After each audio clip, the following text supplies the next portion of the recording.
I'm Alexis Newbert of Alexis Design, and these are some basic tips for designing logos. The first thing I suggest is when starting on a logo, it can be helpful to design using only black and white or black and white and one other color. You really want your logo to be able to translate in one or two colors when it has to be presented that way, and it can just make something simpler for the eye, something that has to be a lot of information presented in a short period of time.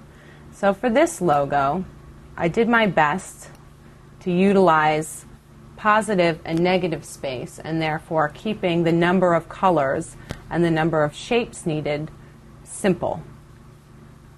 I chose to accentuate just this one word and graphic using a bright color so it stands out from the black and white of the background.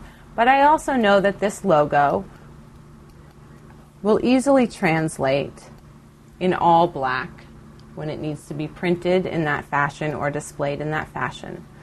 So I find that to be very helpful.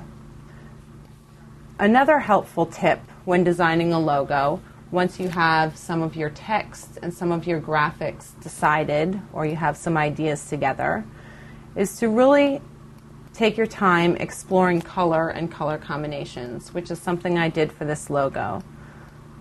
I wanted to make sure that it would appear nicely in black and white, but I also wanted to have some options for what the real colors would be when it appeared in its original colors. So I took the logo and copied and pasted it several times on one page.